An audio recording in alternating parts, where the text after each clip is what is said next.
Very happy birthday to those of you that are celebrating your solar returns during this time. And we have a very interesting reading for you this time. It kicks off with the King of Swords as the underlying energy.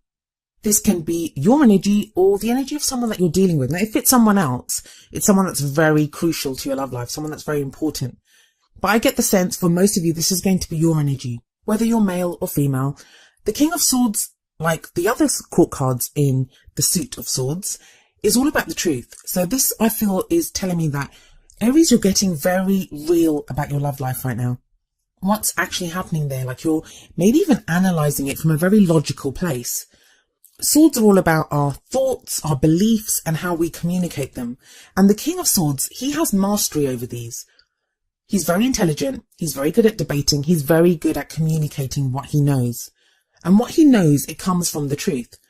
Now, that all sounds great, but he can come across as emotionally detached at times because he's so much in his head. He's all about that, higher cerebral thinking. He can appear to be detached from his emotions. Now, he has emotions. Everyone has emotions, but they don't always come across. So I would say to you, if you're dealing with other people at this time, be sure that you're not coming across as cold or detached. You may not mean to come across that way, but you may do. Like I said, this could be someone that you're dealing with, that they could be coming across as cold, but they don't mean to be. They're just analysing a situation or trying to get to the truth of the situation. At the heart of your reading, which is what everything kind of revolves around, we have the Six of Wands, and the Six of Wands talks about a victory. It talks about success. It talks about being recognised for the hard work that you've done and the achievements that you've made. So I feel like a lot of you have made achievements in your love life.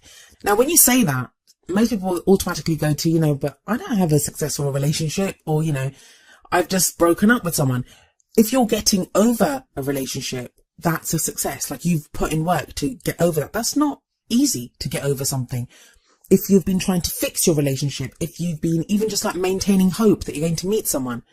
The Six of Wands, to me, it's like pride in what you've done. So you can be proud of how you've been in your love life, the way you've been behaving in your love life.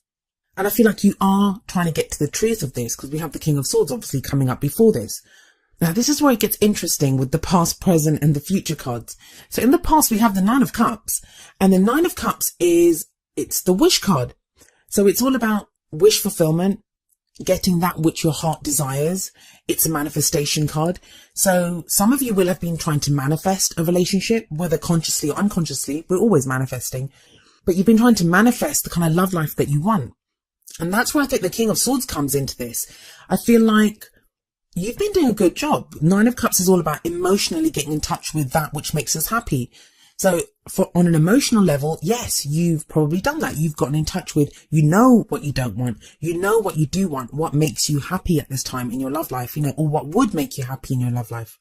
It may even refer to a time when you were happy. You thought you had what you wished for.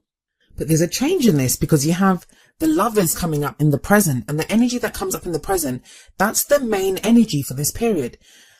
And the Lovers talks about a choice that needs to be made, often seen as like a choice between the head and the heart. So what this is telling me so far is that you've made some good progress in your love life, Aries. You've really gotten in touch with like what your heart's desire is. And I know that sounds obvious, it kind of seems like everyone would know what they want in their love life, but you'd be amazed at how many people, they don't have a clue. They don't know what they want.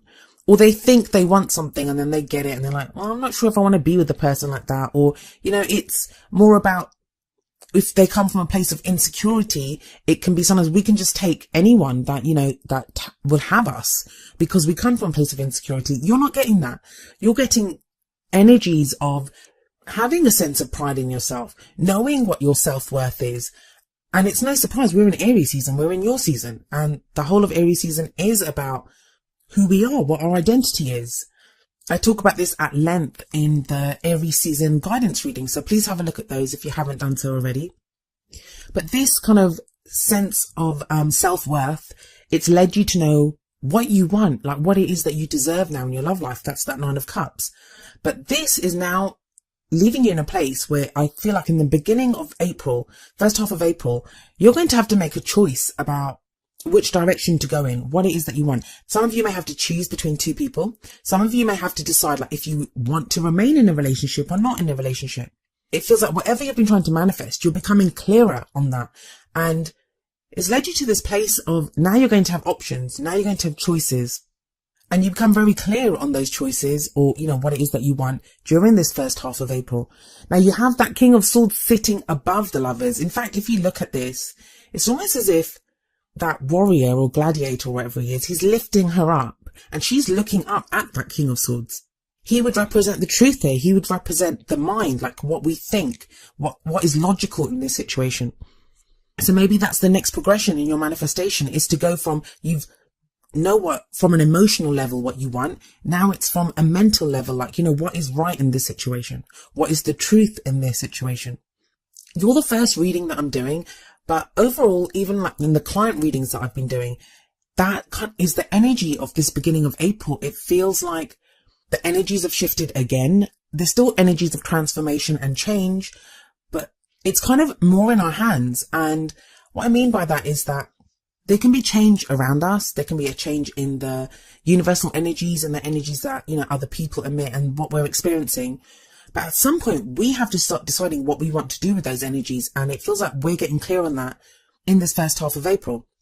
And you kind of very literally are with the Lovers card representing this choice. Well, where does that lead you? Well, we have the Magician coming up next. And if the Nine of Cups is a manifestation card, well, the Magician is an even bigger manifestation card than that. This is about being able to create exactly what you want. The Magician is an alchemist. He can create anything that he wants. And it is getting your heart's desire. It's getting exactly what you want. So, but that choice now with the Lovers, that is what's going to clarify things. That's what's going to push your manifestation or whatever it is you're trying to make of your love life. So people don't like manifestation. They're like, they don't believe in manifestation. And in that case, it's on a more physical level, what you're trying to make of your love life. What is the love life that you want? And you have the Six of Wands sitting above the Magician. So there is victory here. You get exactly what you want.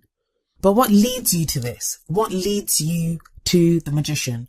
Well, we have the Eight of Cups coming up as a crowning energy. And the crowning energy is, how do you get to your goal? What is it that leads you to what you want, what you desire?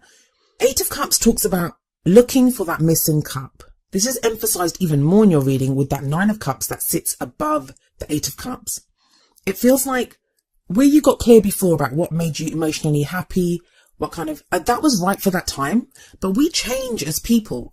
There can be something that we wanted, last month we wanted something, or we wanted our relationship to be a certain way. Then something changes, or, we change, or the other person changes, and we reevaluate. And retrograde periods especially, and we're still in Venus retrograde, they are especially times of reevaluation, revisiting old ideas, deciding what we want. And it feels like whatever you thought you wanted in that Nine of Cups, that is what's being revised now, especially with that choice that you made with the Lovers, or you're making during this period with the Lovers. And the Eight of Cups feels like there's something that emotionally you've let go of, or that's not fulfilling you. That's something, a dream or something that you had, that you think, I thought I wanted that, but I'm not sure I want it anymore. In fact, it's not even, I'm not sure I want it anymore. You decide that, you know what, something's missing here, and I need to go and find that. I need to go and find that emotional satisfaction. And the Magician coming up in the future shows you that you will get what you want, but it's that process. It's this process of deciding what you want, making very definite decisions. And that's why I think the King of Swords is your energy, Aries, because I feel like that's you getting to the truth. You have all the elements here. You have a nice mixed bag here. Well, you don't have pentacles, but you have energy of wands, which is your energy, fire. And you have that Nine of Cups from the past, and this Eight of Cups in your planning energy, which is getting really set on where you are emotionally, what it is that you want emotionally, what's fulfilling you at an emotional level. But then guiding all this is the King of Swords, who's asking you, what have you learned? What do you want? What do you know now about your love life that you maybe didn't know a month ago? Or 2 months ago. I keep saying a month ago, but it can be any period of time. I feel like overall, this is an amazing time for you to try to manifest your love life. If you've felt blocks before, if you felt like you've not known what you were doing, you were confused, there's none of that confusion now. Even that Lovers card, even though it represents a choice, it's options. It's not like, I don't know what to do. It's more like, okay, so which option is best for me? Because you have that clarity of the King of Swords above the Lovers card. And I feel like this reading is advice on how to manifest, like how to get clear on what it is that you're trying to make of your love life. Now, that's whether you're single, whether you're in a relationship, whatever your relationship status is. This is all about you becoming very clear on what it is that you want and you being able to achieve that. Let's not forget that the Magician is in the future, and the future energy, it doesn't usually transpire during the phase that I'm reading for, but it kind of shows you where you're headed, that this is the path that you're headed on and the destination that you will reach. So what extra advice do we get from the Oracle cards? Well, the first card from the Romance Angels is attraction. And it says, you attract romantic love by enjoying this moment fully.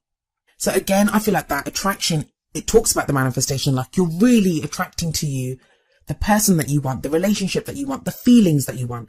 When you're trying to manifest something, how you feel, that's going to be the most important factor in what you attract. The attraction card also talks about being in the moment. If you look at this woman, she's just stopped in her garden and she's sniffing a rose, and she looks almost like blissed out with her eyes closed, and she's just enjoying the aroma, the scent of that rose. What could you be enjoying right now? What is it that brings you happiness and fulfillment right now? What do you want more of? What do you not want anymore? That's what the Eight of Cups is asking you to get clear on. The Eight of Cups, some people see it as walking away from something. And I feel like, yeah, emotionally, you do walk away from something. Like you're like, I don't want to do this anymore. I'm not going to do this anymore. I'm not going to settle for this anymore.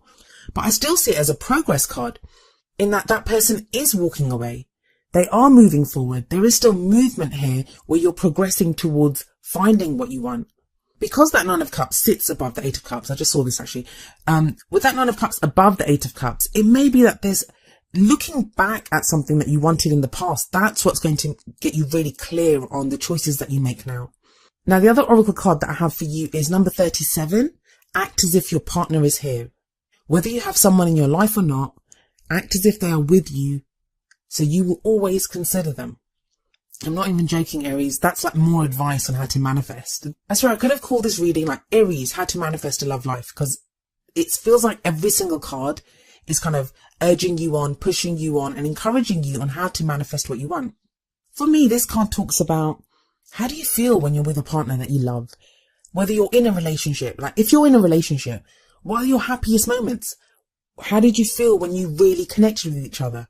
If you're single, when was the last time you were with someone that you really felt like that with? Or even if you've never been with anyone and you've never really experienced that, what is your ideal? What is your dream or your fantasy of the perfect relationship, of your perfect partner? I feel like you're very clear on that already because of that Nine of Cups in the past, and because of like, we've just gone through Pisces season. That's what Pisces season was all about. Now it's about moving forward. Aries, you're all about action. How are we going to act on this? How are we going to move forward from this? And so your whole reading, to me, it shows like a stepping up of this energy of having the love life that you want. I know we're approaching the end of Venus retrograde. In fact, I think Venus goes direct on April the 15th, the last day of the period that I'm reading for. So this is like the end phase of Venus retrograde, and really use that energy to get clear on what it is, or to make your love life what it could be. You have like brilliant major arcana cards in the present and in the future with the Lovers and the Magician. Those are big changes, and they can be your changes within your love life.